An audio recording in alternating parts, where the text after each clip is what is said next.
Bienvenidos a Irreverentes, el podcast, una edición más, que en esta oportunidad tenemos una invitada de lujo, Aime Torres, bienvenida. Tiene una historia maravillosa y creo que es un ejemplo a seguir en la sociedad latina en el estado de Utah, así que estamos encantadísimas de que puedas acompañarnos el día de hoy. Bienvenida. Muchas gracias. Aime viene o está acá en el estado de Utah. ¿Hace cuánto tiempo estás acá? Aquí en Utah tengo 29 años. ¡Guau! Eso es toda la vida. Toda la vida. He vivido más aquí que en mi país natal, México. ¡Wow! Es increíble, sobre todo los que no tenemos tanto tiempo y decimos, ¿cómo era Utah hace 29 años? ¿Qué nos puedes contar de cómo era hace 29 años Utah? Debe haber sido muy diferente. Sí. De hecho, solamente había una tienda hispana, estaba en Provo. Era todo lo que había. De hispano podías andar en bicicleta. Yo me venía de Provo aquí al mall de Orem en bicicleta. Eso es lejísimo. Sí, entonces sí, ha cambiado mucho. Guau, ¿y no extrañabas la comida de tu tierra? Porque no solo la tienda latina. Por lo menos cuando uno llega, uno tiene como un poquito de había uno que otro restaurante mexicano, que es allá donde pues íbamos para recordar y tener todavía ese saborcito, ¿no? Pero sí. Qué bien. ¿Y Aime, por qué viniste a Utah? Mi esposo vino acá a estudiar. Nos casamos y al otro día ya estábamos acá. ¡Wow! ¡Qué bien! ¿Te casaste en México? En México. ¿De qué ciudad eres? De la ciudad. De México. Ok. Qué lindo, qué chévere. ¿Y hay algo aquí en el estado de Utah que consideres que fue la mejor decisión haber llegado a este estado? Porque hay muchos latinos que llegamos a países como Estados Unidos y a veces al país o Estados Unidos, pero nos tocan algunos otros estados que decimos, no, si yo vine para esto, mejor me devuelvo. ¿Qué hace que tú pertenezcas aquí o que te sientas que estás en tu hogar? Este es tu hogar. Si tienes casi 3 décadas, este es tu hogar. Sí. Bueno, no llegamos aquí a Utah, llegamos a Idaho. Llegamos a un pueblito que se llama Pocatello. Okay. Entonces, estaba todavía muchísimo más despoblado, digámoslo así. Y el plan de venir a estudiar y todo no resultó ahí en Idaho. Entonces, estábamos solos y creemos que en Utah tenemos más conocidos, por lo menos teníamos uno que otro conocidos. Y así nos venimos para acá. ¡Wow! ¡Qué bien! Y este es tu hogar. Este es mi hogar. Sí, la verdad que sí. Y te hago otra preguntita que me parece, ¿es verdad que la nieve en esa época era que llegaba hasta los Stones? Sí. Sí. Hay gente que dice eso y yo digo, ¿cómo va a llegar hasta un Stones la nieve? Sí, no, ahora no hay nada de nieve. De hecho, mi prima me decía, ¿cuándo podemos ir para ver la nieve? Y antes lo hubiera yo dicho, vente en octubre, ¿no? Y ya está aquí la nieve. Ahora es como... no saben, a veces ya diciembre no nevaba. Buena suerte y ven a ver si te toca nieve. Y han venido y no les ha tocado nieve. Pero sí que haya mucha nieve. Bueno, no vinimos tan mal la época, ¿sí? Sobre todo los que no tenemos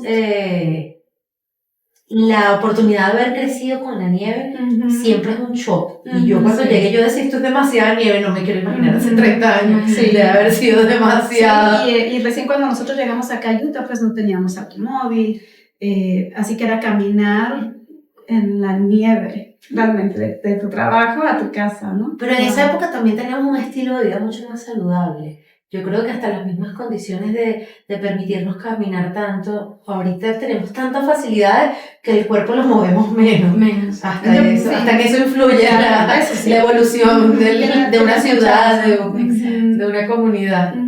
¡Qué barbaridad! Así es. Bueno, y queremos compartir con toda nuestra comunidad temas de mucha importancia y de mucho interés y mucha sensibilidad, y eso es lo que vamos a compartir esta tarde con Aime, que es una experta en todo lo que, involucra el tema de la violencia de género, ¿verdad? El abuso sexual, que son temas muy duros, ¿no? Hoy en día, y siempre lo han sido, pero siento que estamos en un momento de la historia donde cada día se hace más común, pero a pesar de que es tan común, hay muchos límites para hablar de esto, no es tan fácil abordarlo. Por eso nosotros en esta tarde quisimos traer a esta invitada especialísima para que pueda compartir con todos nosotros esta información tan importante. Así que Aimee, bueno, ya hemos conocido un poquito de tu historia y ahora queremos conocer tu lado profesional. Quisiera que puedas compartir con todas esas mujeres que están observando este podcast y que puedas compartir toda esa información, todos los recursos que existen hoy en día para poder superar esta fase tan difícil, ¿no? Sí, bueno, gracias. Me gustaría decir que en ningún momento soy experta, pero sí, gracias a mi trabajo, ¿verdad? Me ha permitido aprender, conocer, compartir con víctimas y sobrevivientes de estos dos crímenes. Genial. Y te pregunto algo, aquí en el estado de Utah, tú que tu trabajo y tu profesión te lo permite, ¿hay estadísticas altas? De repente no hay números, pero a veces sentimos que estos estados son muy tranquilos. El estado de Utah uno lo percibe desde afuera muy tranquilo y me cuesta creer que haya en casas todavía sigan sucediendo situaciones de violencia doméstica. Entonces, ¿tú consideras que la estadística dice o lo percibes a diario que es alto en el estado de Utah, que no es tanto? Sí, no. De hecho, creo que ese es el problema, que es de los crímenes que no se reportan. Y los que se llegan a reportar, estamos en el número 7 de la nación. ¡Wow! Eso es los que se llegan a reportar. Obviamente, muchísimo más que no se reportan.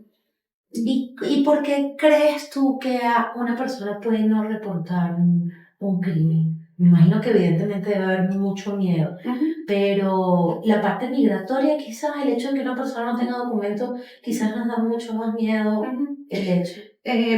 Bueno, definitivamente, si vamos a hablar de cuando el problema migratorio es parte de la vida, obviamente que va a ser una barrera, pero realmente la primera barrera es lo que tú dijiste, es el miedo. Es el miedo.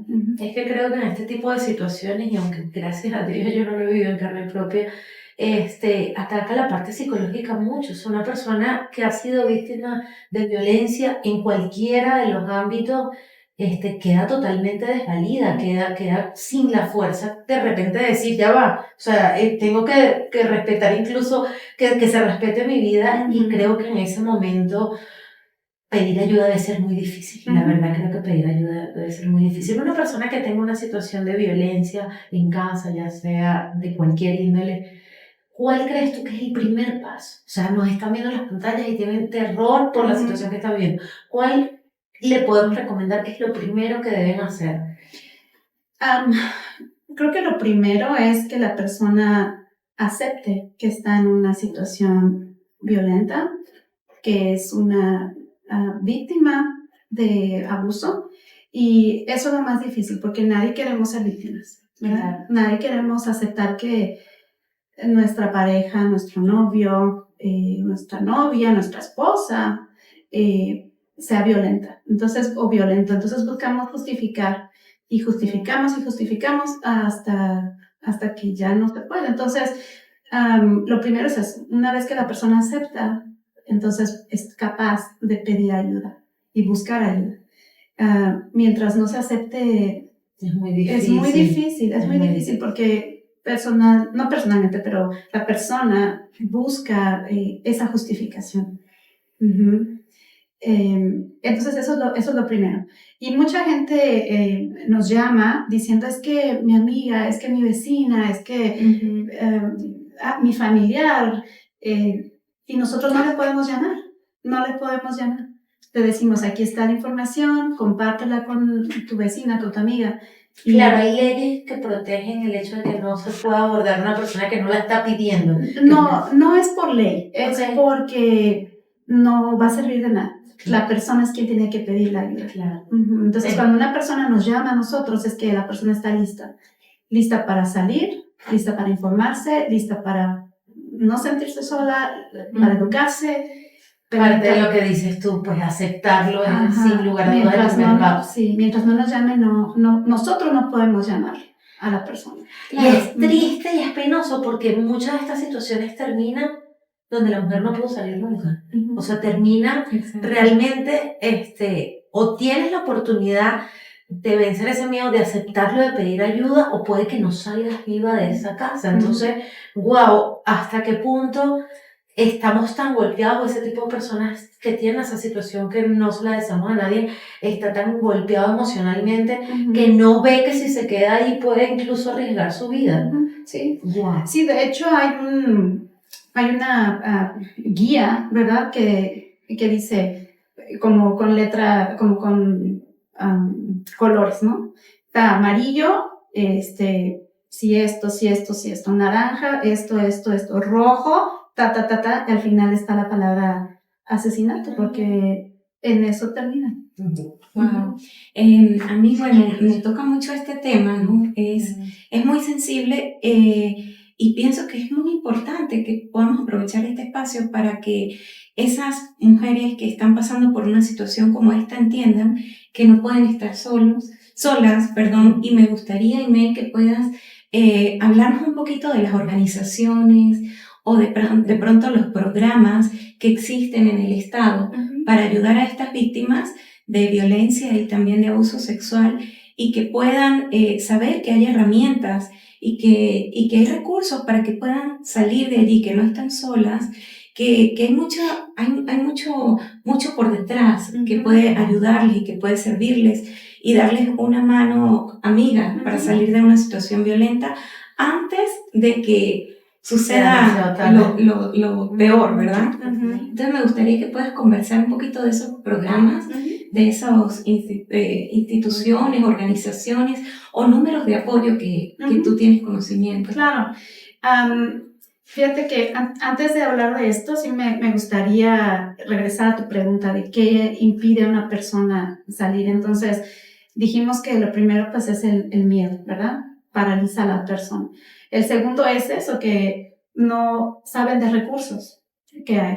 Y eso especialmente con la comunidad migrante, el aislamiento es otra de las armas que tienen las personas que abusan.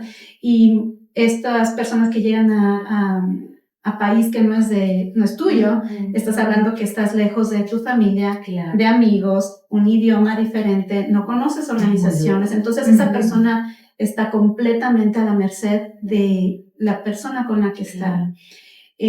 A veces también otra de las barreras es que tienen niños. Eso también es otra arma que utilizan los abusadores, las abusadoras. A veces están dependiendo económicamente de la persona. Ese punto lo quería tocar porque el hecho de vivir bajo un hogar, porque bueno, quizás pensaste que era la familia que ibas a construir y eso está bien, pero que en algún momento se torne turbia la situación, ese tipo de personas debe ser muy difícil decir cómo salgo de aquí si no tengo un solo centavo, si yo soy la que me encargo de cuidar a los niños en la casa, por ejemplo. Entonces, ¿cómo puede ver ese tipo de personas o esa persona, wow, ¿cómo voy a salir de aquí? O sea, aquí todo, no tiene que pagar alquiler, no puedo vivir en un puente, tengo mis hijos. Entonces, hay ese tipo de organizaciones incluso que pudiesen ayudar económicamente o a buscarle un techo, un refugio para que esa persona se resguarde. Sí, sí hay. Lo principal es de que la persona, antes de que la persona salga, le ayudamos a hacer un plan de seguridad. Wow. Ese plan de seguridad es pasos que esa persona toma. Nosotros no le decimos lo que tiene que hacer, simplemente es sentarnos con la persona, aclarar su mente, ¿verdad? Y tal vez darle ideas, porque la persona víctima es experta en su situación. Solamente esa persona sabe lo que la otra persona es capaz de hacer. Conoce las amenazas, conoce las reacciones y lo que está realmente pasando en esas cuatro paredes, ¿verdad? Nosotros no sabemos. Entonces, siempre esas personas nosotros las vemos como expertas en su situación. Y a veces cuando la persona está lista para salir es donde es más peligroso. Entonces tenemos que ayudarle a hacer un mapa, digámoslo así. Y, por ejemplo, cuando conocemos a alguien, ¿verdad? Que dices, es que esta persona, ¿por qué no se sale? O deberías de salirte. Es lo peor que podemos hacer. Debe ser muy fácil decirlo desde afuera. Ajá, y es lo peor que podemos hacer porque entonces la persona dice, es que tú no sabes por qué no me puedo salir. O sea, créeme que si pudiera me salgo corriendo, ¿verdad? Y el hecho de haber niños en casa debe ser muy exactamente, duro. Entonces nosotros lo que nos gusta poder compartir es de no juzgamos, no juzgar a la persona, ¿verdad? Simplemente si alguien se acerca contigo y te dice, esto me está pasando, me agredieron sexualmente, lo mejor que podemos hacer es decirle, yo te creo, aquí estoy para ti. Claro. Eso es lo mejor que puedes hacer. En cuanto tú empiezas a juzgar a la persona, esa persona se va a callar y no va a hablar más. Se bloquea. Se bloquea. Siente que no hay un apoyo, sino más bien un juicio, ¿no? Así Entonces, es muy difícil además el hecho de que seguramente esa amiga lo está diciendo de buena fe, salte, pero es que vivir la situación debe ser muy difícil. Y si hay niños, uno no trae a los niños esperando que ellos vivan una situación violenta, que ellos miren esa energía. No, eso no es. Me parece impresionante el hecho del plan de seguridad que me mencionas, porque nunca se me ocurrió pensar que hasta empoderar con la información correcta, esa persona puede ir ayudando a que en su mente vaya buscando las herramientas de salir con de repente el profesionalismo que se necesita, porque tú dices, bueno, sí, salte corriendo, no, ya va. O sea, que te digan, si tú haces esto te vas a resguardar, o haz esto y esto. Seguramente cuando ya se atreve a salir, ya tiene empoderada la situación de que sabe que tiene detrás de ellos un respaldo. Y hay un plan. Y, por ejemplo, cuando vienen también con nosotros, todavía a veces llegan con esta, no, es que nunca me ha golpeado, esto. Y nosotros lo que hacemos es que hay una rueda que se llama la rueda del poder y control. Y ahí te explica todas las cosas que incluye el abuso. Y cuando la persona lo empieza a leer, es como se abre sus ojos, se abre su mente y dice, wow. Esto. Y ahí es a donde la persona se da cuenta de la situación en la que está viviendo. Dios. No, y me imagino que en la medida que vas dejando espacio y más poder, o sea, el agresor debe tener un poco más de poder en la medida que, bueno, voy probando esto y ya esto lo acepta y va como cada vez ganando como terreno en lo que a violencia se refiere. Sí, de hecho, todo lo que es abuso sexual y violencia doméstica, todo se envuelve en la palabra poder y control sobre una persona. Así que... Qué miedo. Y sabes que, Aime, yo me he dado cuenta conversando de este tema, ¿no? Con muchas mujeres, amistades, y bueno, mis personas cercanas, ¿no? Que también es un tema que toca un poco el tema cultural, ¿no? Porque, por ejemplo, no voy a hablar de alguna nacionalidad en particular, pero el tema del machismo o el tema de pronto de que, y con todo el respeto de los caballeros, ¿no? No hay que generalizar nunca, hay hombres que son ejemplares y que merecen el respeto, ¿no? Pero también hay otros que bueno, definitivamente nada que ver, ¿no? No tienen ni educación ni caballerosidad. Pero hablo en general del tema latino. A veces hay como mucho, por ejemplo, minimizan cosas, ¿no? Que si el marido te bofetea, ¿no? Normalizamos. Ay, no, eso no es nada, es una cachetadita, no pasa nada. O sea, se normaliza y se minimiza. Y bueno, tratando uno de estudiar un poco lo que tú dices, ese círculo de control, o sea, uno se da cuenta que definitivamente no, o sea, no hay por qué soportar ni malos tratos, ni físicos, ni emocionales, ni psicológicos. También otro tema cuando el hombre te minimiza por tu profesión o por lo que haces, que de pronto tú te esfuerzas por querer, no sé, emprender o trabajar y te dice, oh no, eso no es importante, lo tuyo no vale y te hacen sentir pequeñita, ¿no? Eso también es parte de la violencia, ¿no? Claro. Me gusta mucho lo que estás diciendo y de hecho ahorita está viniendo a mi mente, nosotros damos clases en la comunidad Y una de las clases que damos es relaciones saludables. Y tocamos esos temas precisamente. Vamos con jóvenes, vamos con organizaciones de mujeres, de pareja, para que puedan realmente darse cuenta de cómo se ve una relación. Y si estás en una relación así, que puedas darte cuenta de esas banderas rojas, ¿no? Y a veces estás en una relación así con banderas rojas, pero aún así vuelves a justificarte, ¿verdad? Porque otra vez volvemos a lo mismo. ¿Por qué una persona no se va? Porque esa persona ama a su pareja, ¿verdad? En algún momento se casaron, se unieron y hay amor ahí. Entonces hay esos ganchos emocionales que también son muy difíciles de romper, ¿no? Algo que a mí, por ejemplo, me da mucha pena es de que cuando ya logra la persona denunciar, a la persona la arrestan, entonces la víctima, la persona se siente tan mal y dices que yo no le quiero arruinar la vida. Es que, ¿cómo va a estar en la cárcel? Entonces es como, ¿y tú? Sí. ¿Cuántos años tienes? Exacto, él se preocupó por ti. No, y también yo creo que ese tipo de agresores se confunde el tema del apego y el amor, porque está bien, o sea, yo no quiero que tú salgas o no te voy a permitir que tú te vistas así, porque es que yo te amo. Entonces ya va, ¿hasta qué punto me estás manipulando? Claro. Que si yo no salgo, porque no quieres que comparta con otras personas, que hable, que consiga una amiga, que me escuche, porque lo que estoy viviendo en casa es muy difícil. Entonces, también poner quizás en una balanza, aunque estar en la situación debe ser muy difícil de clasificar, cuando realmente es amor y cuando ese amor ya no es tan amor, porque no te está, o sea, a la persona, a la víctima, no está recibiendo amor, está básicamente allí en una relación donde no me voy a mover porque, bueno, el agresor no quiere que comparta, que hable, que me viste, que... Entonces,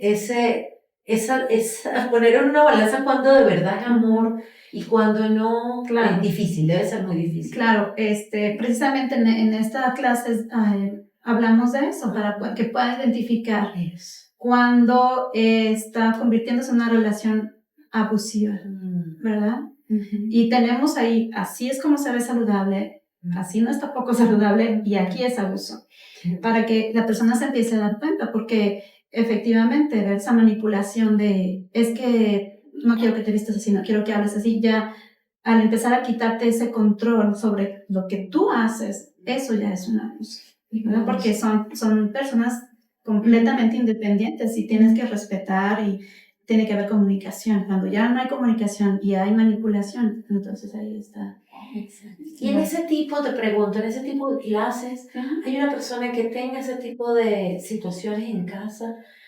¿Es rescatable? Hay casos en los que de repente una persona puede ir, de repente, yo estoy especulando, pero una persona puede ir a una clase y decir, wow, esto no es abuso, pero está muy cerca. Voy a poner límites o necesito poner límites.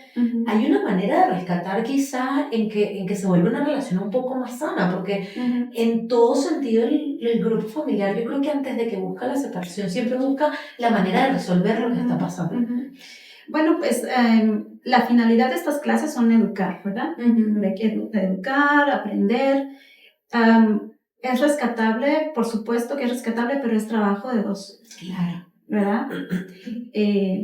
Así que la finalidad es víctima, porque también este es otro de las barreras de una persona que no se va, es decir, yo lo voy a cambiar, yo la voy a cambiar. Cuando nos casemos, él va a cambiar. Cuando nos vengamos a Utah, él va a cambiar.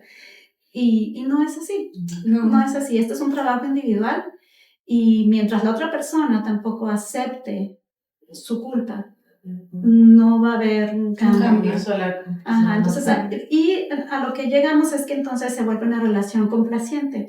La otra persona trata lo mínimo de que la otra persona se exalte, que diga, andar caminando, le llamamos caminando en cáscaras de huevo, para que la otra persona no reaccione y así se vuelve la relación, simplemente complazco, hago lo que me dice para que no haya problema. Mientras que no la se otra soluciona nada. no se soluciona nada, mientras que la otra parte me imagino que sufre y aguanta y simplemente Wow. está para complacer al otro, ¿no? Wow, Aimee, ¿cuándo son esas clases? ¿Qué día? ¿Cómo fue esa persona encontrar? Sí, los miércoles Okay. tenemos una clase a las 7 de la noche para temas acerca de la violencia doméstica y a las 8 de la noche es la clase para temas sobre agresión sexual. Después de la dirección es 1433 Este, 840 Norte en Orange. Ok, y te hago una pregunta. ¿Han vivido algunas, o sea, estas situaciones en ámbito de pareja deben ser muy comunes, pero en el ámbito de hijos, hijos o personas que tengan, que no sean mayores de edad, que vivan situaciones de violencia en casa, también pueden recibir este tipo de recursos o no son tan comunes? Sí, no. De hecho, cuando en una casa hay violencia y hay niños, los niños se convierten en víctimas secundarias también y a veces víctimas primarias. Y aquí es muy penado que, por ejemplo, si hubo un caso de violencia hacia, vamos a poner, hacia la madre y había niños presentes, es muy penado. Entonces, o sea, siempre se va a resguardar la salud. Exactamente. La salud de todo el grupo familiar que está viviendo pues en primera fila la situación. Claro, porque los niños están viendo todo, están escuchando todo, están viendo las actitudes, entonces todo eso va a empezar a afectar al núcleo familiar. Y algún paréntesis allí, chicos grandes, es decir, un adolescente de repente tiene la potestad, aunque no sea mayor de edad, de decir en mi casa está pasando esto, yo necesito resguardarme, o incluso puede ser incluso víctima de la violencia de ambos padres, no lo sé, pero puede un muchacho que no sea mayor de edad pedir ayuda por sí mismo. Claro, no tiene que no ser mayor de edad, pero creo que es muy difícil que un niño pueda pedir ayuda por sí mismo, exactamente. ¿Por qué? Porque otra vez, ¿qué va a hacer un niño? ¿Verdad? ¿Con qué voy a vivir? ¿Dónde voy a vivir? O sea, son cosas que no piensa un chiquito, ¿no? Sí. Porque su único lugar seguro es su casa y su casa ya no es segura, pero tampoco tienes a dónde ir. Entonces, es difícil que un niño pida ayuda. Por eso en las escuelas están pendientes de ver cambios en los niños, que haya esa apertura, ¿verdad? Claro, y consejeros, hay que quizás están expuestos a un poquito más de herramientas que una mamá que está metida en su casa cuidando de sus hijos. Por eso también siempre como adultos tenemos que ser esa persona segura para que ellos tengan la confianza de venir a hablar. Exacto. Aimee, por ejemplo, te pongo un ejemplo. Si en casa mamá, papá y hijos están viviendo violencia, un hijo adolescente, como dice Gaby, podría llamar y denunciar la violencia que están viviendo en casa. Un adolescente de 15, 16 años. Pues sí, ¿por qué no? Sí. Claro que podría. La cuestión es cuando llega la ayuda, ahí es en donde van a preguntar, ¿todo está bien? Entonces, pues es que si mamá no está dispuesta de repente, si es víctima y no está dispuesta todavía a asumir que tiene algo que resolver. Sí, claro, no pero vamos a regresar a esa situación, ¿verdad? Si ya un niño, un muchacho, una muchacha de esa edad llama, me imagino que cuando llega la ayuda tendría la fuerza de decir ayuden, ¿verdad? Pero no sabemos. Pero de que pueden hablar, claro que pueden hablar. Claro. ¿Y a qué números deberían llamar si están experimentando este tipo de violencia? Hay ayudas de la coalición de violencia doméstica estatal. No tengo la información conmigo, pero puedes llamar a ese número para pedir ayuda guía. La otra es llamar directamente a la policía. Hay organizaciones más comunitarias, digamos, que son de ayuda en cuanto a referencias, recursos y demás. Y te hago una pregunta, y creo que estoy como siendo un poquito irreverente en la pregunta, pero ¿Solo las mujeres son las que tienen violencia en casa? ¿Hay casos de hombres que sean de una u otra forma también violentados o abusados? Sí, por supuesto, por supuesto. Obviamente que la estadística va a ser mucho mayor en mujeres, pero sí vemos casos de hombres. Qué increíble. Sí, claro que sí. Y es difícil si para una mujer es difícil, para un hombre es más difícil, precisamente por el estigma, ¿verdad? Claro. Pero sí tenemos casos así. Wow. Sí, interesante. No vi llegar esto, la verdad, porque casi siempre, pues, Utah es un estado donde casi siempre el hombre es el proveedor y, pues, obviamente, como dices tú, el hecho de tener poder y control y juega un papel distinto en la sociedad. La dinámica es diferente cuando la mujer es la abusadora. Claro. ¿Verdad? Es la dinámica muy diferente, pero a final de cuentas el abuso está presente, ya sea físico, emocional o psicológico. Entonces no importa si eres hombre o eres mujer. Y también lo vemos mucho en la comunidad LGTB. Okay. Mucho. Claro. Claro. Y me surge la pregunta, me quedó un ruidito del hecho un ruidito en el buen sentido de la palabra, el hecho de que al menos en las escuelas hayan observadores, hayan consejeros, hayan personas que estén de repente viendo las conductas que a veces están allí que atender en el grupo familiar. Creo que una mujer debe ser mucho más fácil de asumir la situación si tiene grupos de ayuda, grupos en donde, no sé, vaya con las amigas, donde tenga un poco más de control. Una persona que está todo el día en casa, que no tiene una relación con un entorno, debe ser mucho más difícil que una mujer que pueda de repente ir a la biblioteca y entrar en un club de costura, por ponerte un ejemplo. Entonces, yo creo que hasta como seres humanos para relacionarnos y sentirnos mejor con nosotros mismos, hasta para estar seguros, es importante tener siempre conocidos, buscar, no sé, grupos de conversación, cosas que nos conecten un poquito con lo que está fuera de casa. Exactamente. Sí, pero somos seres sociales, necesitamos de unos de otros. Y definitivamente vuelvo a lo mismo, ¿no? El aislamiento, eso provoca que la persona menos pueda salir de esa situación, buscar ayuda, ¿no? También vemos muchas veces que la persona se queda en esa situación, aún ya sabiendo los recursos y aún asistiendo a clases y educándose. Y esa es decisión de la persona. Eso ya es una decisión. ¿Verdad? Y entonces por eso regreso a, no es nuestro trabajo juzgar. Claro. Nuestro trabajo simplemente es escuchar y decirle yo te creo, ¿no? El área donde yo trabajo un poco más es en el área de agresión sexual. Y también es un tema, cuando ustedes me preguntaron de irreverencia, creo que ese ha sido un momento irreverente de haberme involucrado en este trabajo, ¿verdad? Porque yo también me eduqué mucho en el tema y poder ahora compartir esa información con otras personas, ayudar a que culturalmente podamos cambiar nuestra mentalidad.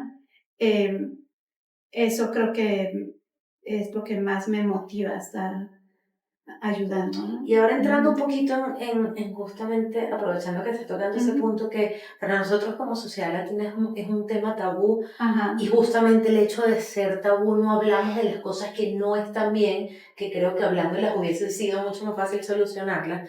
El tema de agresión sexual viene siempre de personas que conocemos o una persona puede estar expuesta a una situación sexual con un total desconocido. Ese es un tabú, precisamente. Puedo decirte que tal vez un 97% va a venir de una persona conocida, cercana. El otro 3% puede ser alguien extraño, pero realmente siempre es alguien con el que hay confianza. Wow, mira, Aimee, es tan interesante el tema que yo creo que vamos a necesitar mucho tiempo segundo para podcast. Sí, un segundo podcast, pero bueno, ya nos quedan pocos minutos Y no quisiera dejar pasar la oportunidad de que puedas compartir, y retomo mi pregunta, el tema de los recursos, dónde pueden encontrarlos, cuáles son, con nuestra comunidad, porque ya nos quedan muy poquitos minutos. Claro que sí. Bueno, en la línea de estatal para agresión sexual se llama UCASA, UCASA. Okay. Tiene una línea de ayuda en español, una ayuda de inglés. La coalición para violencia doméstica también tiene su línea, lo pueden buscar en línea, no traigo la información conmigo. Lo vamos a colocar acá en la pantalla. Sí, lo vamos a poner. Aquí en Utah County está una organización que se llama The Refuge, y eso sí tengo la línea de ayuda, es 24/7 y es 801-377-5500. También pueden llamar al 211, es la línea de United Way, y ellos te pueden informar de todo. Y ellos te pueden conectar con otras organizaciones que ayuden. Genial. Genial, pues Aimee, te agradecemos muchísimo por el tiempo, muchísimo por estar aquí, por compartir con todas esas mujeres, y hombres también, que pueden estar pasando por una situación de violencia. Me gustaría que puedas dar un mensaje final a toda esa comunidad, si quieres. Pues que no están solas, no están solos. Hay yo le digo una aldea atrás, ¿verdad? Que está dispuesta a ayudar, a compartir, a apoyar, pero todo empieza por uno mismo. ¿Tú, Gaby, algún mensaje? Bueno, yo creo que ahorita es cuando tenemos como sociedad que estar más empáticos. Aimee me dejó el hecho de no solamente no juzgar, porque está bien no juzgar, pero saber que esa persona tiene una ayuda, o sea, decirle estoy aquí para ti, lo que necesites, cuando estés dispuesta, poder de repente tú como amiga, como hermana, como consejera, poder conectarla con las herramientas que hay en la comunidad cuando lo necesite y cuando esté dispuesta. Creo que es lo más empático que podemos hacer para tener una mejor sociedad, sin lugar a dudas. Y no sé cuánto tiempo tiene, pero lo que estás diciendo, eso me gusta, y también no volverte la persona para la otra persona, porque entonces viene un desgaste emocional para ti y entonces ya no vas a poder ayudar. Claro. Entonces lo mejor que puedes hacer es eso. Estoy aquí para ti, lamento lo que está pasando, aquí están estos recursos. Y conectarlos con los profesionales. Exactamente, porque ya sabes cómo manejar una situación de crisis, sabes cómo escalar una situación de violencia. Y tú como amiga, como mamá, como vecina, estás ahí para apoyar, pero no eres esa persona donde la otra persona viene a buscar toda la ayuda, porque se puede volver muy desgastante. Wow. Sí, no lo he visto desde ese punto y tiene tanto sentido. Sí, de hecho hay un nombre que se llama trauma vicario, que es las personas que están en primera línea, ¿verdad? Que son como en salas de emergencia, policías, bomberos, terapeutas, todos esos absorbes todo eso y se empieza a volver un trauma vicario. Entonces, tú como amiga, no teniendo ese entrenamiento, imagínate. Entonces, por eso es lo mejor es eso. Aquí están estos recursos, llama, ellos te van a ayudar. Y valiosa tu participación, Aimee, creo que ayuda a muchísimas personas que hoy día están desde casa arrinconadas del miedo ante una situación que no saben cómo manejar, y saber que hay quienes los puedan ayudar a hacer un plan que se los dé un profesional y que sepan que lo que tú estás viviendo ya lo han vivido otras personas y han podido salir adelante. Creo que es más que valioso para salir de esa situación airosa, y que, bueno, no estarás en ese nivel toda la vida, pero sí hay que buscar la ayuda profesional necesaria. Y no tener miedo. La situación migratoria no tiene nada que ver. Entonces no tenga miedo, porque eso también es otra herramienta de control. Sí, de control. Sí, entonces no hay, las agencias están separadas, no tienes que tener miedo a pedir ayuda, porque la hay, pero hay que pedirla. Y qué miedo debe tener el agresor, la verdad, cuando una persona ya está empoderada Así y es. dispuesta a salir de Así esa es. situación. Agradecidas con ustedes, chicas. Gracias. Gracias por la invitación. No, gracias a ti, Aimee. Gracias a todos. No se olviden seguirnos en nuestras redes sociales como @irreverentes el podcast. Bye. Bye.